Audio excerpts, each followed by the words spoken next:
Nous sommes il y a 2000 ans. L'Empire romain est à son apogée, et à cette époque-là, si tu fais la liste des gens qui comptent, des gens qui ont un nom, du pouvoir, une influence, voilà à peu près ce que tu vas trouver. À Rome, sur le trône, il y a l'empereur Tibère, le maître du monde connu. En Judée, comme gouverneur romain, il y a Ponce Pilate. Tu connais ce nom et on le retrouvera un peu plus tard. En Galilée, il y a Hérode, le tétrarque, et son frère Philippe qui règne sur une seconde région, et enfin un certain Lysanias sur une troisième.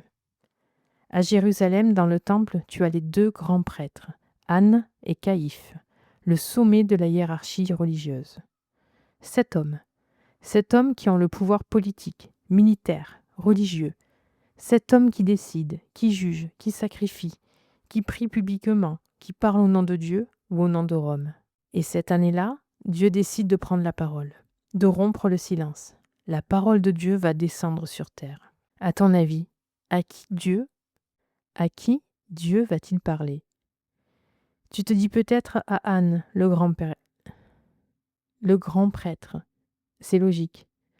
Après tout, c'est lui qui est le représentant officiel de Dieu sur terre. Ou à Tibère, parce qu'après tout, c'est l'empereur. Peut-être à Pilate, un homme qui a du pouvoir.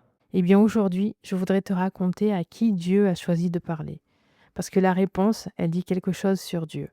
Et je crois qu'elle dit quelque chose aussi sur ta vie à toi, à moi, en ce moment précis. Bienvenue dans ce nouvel épisode d'études bibliques de Psaumes et Chocolat. Aujourd'hui, on attaque le chapitre 3 de l'évangile de Luc, les versets 1 à 20. Installe-toi confortablement, prends ta boisson chaude préférée, ou plutôt une boisson fraîche, parce qu'au moment où j'enregistre cet épisode, la canicule est là et je n'ai pas trop envie d'un chocolat chaud. Prends ta Bible si tu en as la possibilité et prenons ce temps ensemble. Dans le dernier épisode d'études bibliques, on avait laissé Jésus à 12 ans, dans le temple, en train de discuter avec les docteurs de la loi. Et juste après, le texte nous disait que Jésus était redescendu à Nazareth avec Joseph et Marie, qu'il leur était obéissant. Et ensuite, 18 ans de silence. 18 ans dont la Bible ne nous dit rien. Et donc là, on tourne la page, et Luc fait exactement la même chose qu'au tout premier chapitre de son évangile. Il prend du recul, il pose un décor politique, il nomme des dirigeants, il situe son histoire dans l'histoire des hommes. Comme s'il nous disait, écoute, ce que je vais te raconter, c'est pas un conte, ce sont des faits dans un monde réel, à une date précise, avec des noms vérifiables. Et c'est là que la parole de Dieu, après ces longues années de silence, va sortir, mais pas comme on pourrait l'imaginer. Je te propose qu'on lise le passage ensemble. La 15e année du règne de l'empereur Tibère, Ponce Pilate était gouverneur de la Judée. Hérode régnait sur la Galilée comme tétrarque, son frère Philippe sur l'Ithurée et la Traconitide, Lysanias sur l'Abilène. Anne et Caïphe étaient grands prêtres. Cette année-là, Dieu adressa la parole à Jean, fils de Zacharie, dans le désert. Jean se mit à parcourir toute la région du Jourdain. Il appelait les gens à se faire baptiser en signe d'un profond changement, afin de recevoir le pardon de leurs péchés. Ainsi s'accomplit ce que le prophète Isaïe avait écrit dans son livre. On entend la voix de quelqu'un qui crie dans le désert. Préparez le chemin pour le Seigneur, faites-lui des sentiers droits. Toute vallée sera comblée, toute montagne et toute colline seront abaissées. Les voies tortueuses deviendront droites, les chemins rocailleux seront nivelés, et tous les hommes verront le salut de Dieu. Jean disait à ceux qui venaient en foule se faire baptiser par lui, « Espèce de vipère, qui vous a enseigné à fuir la colère de Dieu qui va se manifester? Produisez plutôt pour fruit des actes qui montrent que vous avez changé. Ne vous contentez pas de répéter en vous-même « Nous sommes les descendants d'Abraham », car regardez ces pierres, je vous déclare que Dieu peut en faire des enfants d'Abraham. La hache est déjà sur le point d'attaquer les arbres à la racine. Tout arbre qui ne produit pas de bons fruits sera coupé et jeté au feu. Les foules lui demandèrent alors, « Que devons-nous faire ?» Il leur répondit, « Si quelqu'un a 2 chemises, qu'il en donne une à celui qui n'en a pas. Si quelqu'un a de quoi manger, qu'il partage avec celui qui n'a rien. » Il y avait des collecteurs d'impôts qui venaient se faire baptiser. Ils demandèrent à Jean, « Maître, que devons-nous faire ?» « N'exigez rien de plus que ce qui a été fixé, leur répondit-il. Les soldats le questionnèrent aussi. Et nous, que devons-nous faire? Extorquer d'argent à personne, et ne dénoncez personne à tort. Contentez-vous de votre solde. » Le peuple était plein d'espoir, et chacun se demandait si Jean n'était pas le Messie. Il répondit à tous, « Moi, je vous baptise dans l'eau. Venir, qui est plus puissant que moi. Je ne suis même pas digne de dénouer la lanière de ses sandales. Lui, il vous baptisera dans le Saint-Esprit et le feu. Il tient en main sa pelle à vanner pour nettoyer son aire de battage, et il amassera le blé dans son grenier. Quant à la balle, il la brûlera dans un feu qui ne s'éteindra pas. » Jean adressait encore beaucoup d'autres recommandations au peuple et lui annonçait la bonne nouvelle de l'Évangile. Mais il reprocha au gouverneur Hérode d'avoir épousé Hérodiade, la femme de son demi-frère, et d'avoir commis beaucoup d'autres méfaits. Hérode ajouta encore à tous ses crimes celui de faire emprisonner Jean. Voilà. Maintenant, je voudrais qu'on revienne au début, parce que ces 2 premiers versets, c'est une petite merveille. Luc te liste 7 noms. Tibère, Pilate, Hérode, Philippe, Lysanias, Anne et Caïphe. 7 hommes au sommet. Et puis, au milieu de cette liste écrasante, il glisse une phrase toute petite, toute discrète. 6 mots. Cette année-là, Dieu adressa la parole. À qui? Pas à un seul de ces 7-là. Aucun. Aucun palais, aucun trône, aucun temple, aucun titre. La parole de Dieu traverse l'Empire, ignore tous ces champs importants et va se poser sur un homme dans le désert. Un homme dont personne n'a entendu parler depuis 30 ans. Et toi, si tu as l'impression d'être invisible en ce moment, si tu as l'impression que ta vie ne ressemble à rien d'impressionnant, si tu te dis « Dieu ne peut pas vraiment me parler », si tu te dis « Dieu ne peut pas me parler vraiment à moi, je suis trop ordinaire, je ne prie pas assez, je n'ai pas de titre, pas de plateforme, je suis personne », alors ce verset est important. Dieu n'a pas changé, il n'a jamais changé. Il choisit encore aujourd'hui les déserts plutôt que les palais. Il choisit les femmes ordinaires plutôt que des femmes spectaculaires. Ta vie, que parfois tu trouves banale, ta cuisine, ton trajet pour aller chercher les enfants, ton bureau, ta solitude du soir, c'est exactement le genre d'endroit où Dieu aime parler. Pas malgré son obscurité, mais aussi à cause de son obscurité. Et regarde le verset 2 d'un peu plus près. Parce qu'il y a un détail dans ce verset que tu peux passer 1000 fois sans le voir. Et pourtant, quand tu le vois, ça change tout. Luc nous dit, Dieu adressa la parole à Jean, fils de Zacharie. Fils de Zacharie. Pourquoi est-ce que Luc précise ça? On le sait. On sait que Jean est le fils de Zacharie. Luc nous l'a raconté en détail tout au début de son évangile. Et tu te rappelles peut-être de cet épisode du tout premier chapitre de Luc. Zacharie, le sacrificateur, à qui un ange annonce qu'il va avoir un fils malgré son grand âge. Zacharie qui ne croit pas et qui pour cette raison devient muet. Muet pendant toute la grossesse de sa femme. Muet pendant 9 mois. Le sacrificateur qui parlait à Dieu au temple, du jour au lendemain, perd la parole. Pendant 9 mois, plus aucun mot ne sort de sa bouche. Imagine la honte. Imagine ce qu'il a dû ressentir. Sa vocation, sa fonction, c'était de prier à voix haute pour le peuple. Et il n'a plus de voix. Et tu vois ce silence-là? Et maintenant, regarde ce que dit Luc. 30 ans plus tard, Dieu adressa la parole à Jean, fils de Zacharie, dans le désert. Et juste après, il cite Ésaïe. On entend la voix de quelqu'un qui crie dans le désert. Le Fils de l'homme qui avait perdu sa voix devient la voix qui crie, la voix qui prépare le chemin du Seigneur.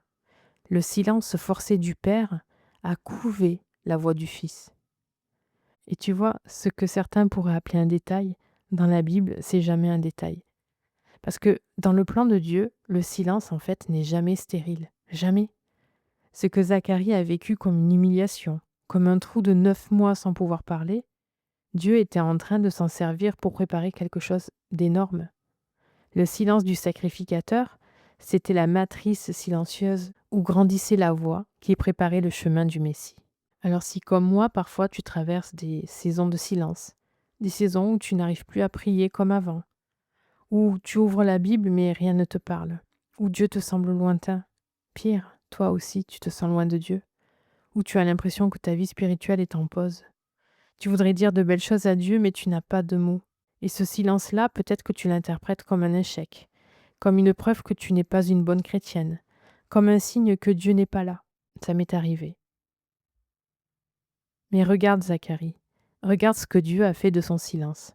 Ce qu'on prend pour de la stérilité spirituelle, c'est parfois la matrice silencieuse, où Dieu prépare quelque chose qu'on ne voit pas encore, quelque chose qui n'est pas pour maintenant, quelque chose qui mettra peut-être des mois, des années à éclater, mais qui éclatera. Le silence, ce n'est pas l'absence de Dieu, c'est souvent son atelier, l'endroit où il travaille. Et puis Jean se met à prêcher. Et franchement, il ne fait pas dans la dentelle, là on est d'accord. Espèce de vipère. La hache est sur le point d'attaquer les arbres à la racine. Ce n'est pas un message tendre. Mais ce qui est incroyable, c'est que les gens ne fuient pas. Au contraire, ils s'approchent. Ils viennent en foule. Et 3 fois dans ce passage, 3 fois, des gens lui demandent la même question. Que devons-nous faire? Les foules le demandent, les collecteurs d'impôts le demandent, les soldats le demandent. Et il faut qu'on fasse très attention aux réponses de Jean, parce que c'est à la fois terre à terre et impressionnant. Aux foules, il dit, si tu as 2 chemises, donne-en une. Aux collecteurs d'impôts, ceux qu'on appelait à l'époque les voleurs légaux, prends juste ce qui est fixé, n'en ajoute pas. Aux soldats, ne menace personne, ne dénonce pas à tort et contente-toi de ta solde. Tu vois, ces gens viennent à Jean avec une question spirituelle. Que devons-nous faire pour fuir la colère de Dieu, pour nous préparer au Messie qui vient? Et Jean ne leur répond pas avec des rites, des prières spéciales, des règles religieuses. Il leur répond avec la paix de la fin du mois, leur dressing, leur façon de faire leur travail le lundi matin. La repentance, chez Jean, c'est pas une émotion abstraite, c'est pas un grand serment spirituel. C'est ajuster à un geste très précis du quotidien. C'est partager. C'est arrêter de prendre plus que ton dû. C'est ne pas mentir au travail. Des trucs qui pourraient paraître ridiculement ordinaires. Mais ça fait du bien. Parce que ça veut dire que revenir à Dieu, ça ne commence pas forcément par un grand bouleversement. Ça ne commence pas par une retraite spirituelle, par une décision radicale, par 10 résolutions à la fois. Ça commence parfois par un seul petit geste, un petit geste juste, un message qu'on envoie pour s'excuser, une parole méchante qu'on ne dit pas, une chemise qu'on donne, une honnêteté qu'on retrouve dans un email professionnel. C'est de la grâce en fait. C'est de la grâce que Jean te donne. Parce qu'il te dit en gros, tu n'as pas besoin de tout révolutionner pour commencer. Commence là, aujourd'hui, avec ce que tu as sous la main. Et puis le texte se termine. La toute dernière phrase du passage dit « Hérode ajouta encore à tous ses crimes celui de faire emprisonner Jean. » Tu te rappelles Hérode? C'est le 2e nom de la liste des 7 puissants, au tout début du chapitre. Et là, à la fin, c'est lui qui referme la main sur la voix qui crie dans le désert. La voix qui avait préparé le chemin du Seigneur va finir en prison. Et plus tard, elle sera décapitée. Et tu pourrais te dire, mais c'est tragique, la voix s'est éteinte. Sauf que non, parce qu'au moment où Hérode emprisonne Jean, le chemin est déjà préparé. Les foules sont déjà venues, les cœurs sont déjà ouverts, et Jésus, le Messie qu'annonçait Jean, est déjà là. Il a déjà reçu le baptême, il a déjà commencé son ministère. La voix peut être muselée, peu importe, elle a déjà fait son œuvre. Et c'est un message pour toi et pour moi. Si on a l'impression que notre voix, notre parole, notre témoignage, notre service ne pèsent pas lourd, si jamais tu te dis « je n'ai eu que 10 minutes pour prier ce matin, ça n'a servi à rien.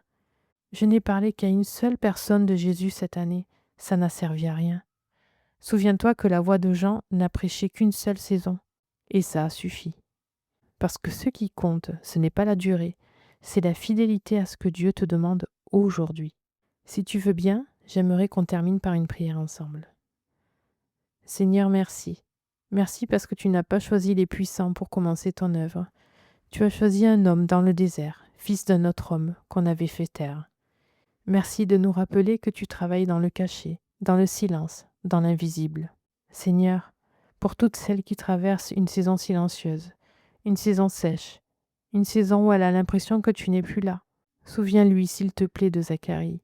Souviens-lui que ton silence n'est pas ton absence, que tu es peut-être en train de couver en elle quelque chose qu'elle ne voit pas encore. Et merci pour Jean, merci d'avoir mis dans sa bouche une réponse aussi simple à la question « Que devons-nous faire ?»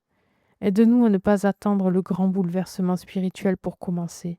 Aide-nous à poser aujourd'hui le petit geste juste, la parole retenue, le partage discret, l'honnêteté ordinaire. Au nom de Jésus. Amen. Voilà, c'est la fin de cet épisode. J'espère qu'il t'a donné envie de relire ce passage avec un regard neuf. Et j'espère surtout que si tu traverses une saison de silence en ce moment, tu vas la regarder différemment cette semaine. Pas comme une absence, comme un atelier. Dans le prochain épisode d'études bibliques, on reste tout près de Jean, parce que juste après ce passage, dans les versets qui suivent, il y a une scène absolument décisive. Un homme va s'avancer dans la foule pour se faire baptiser par Jean. Et au moment où il va sortir de l'eau, le ciel va s'ouvrir. Cet homme, tu le connais, c'est Jésus. Et ce qui va se passer à ce moment-là va dire quelque chose de très précieux sur ton identité à toi. D'ici là, sois béni et à très vite dans le salon.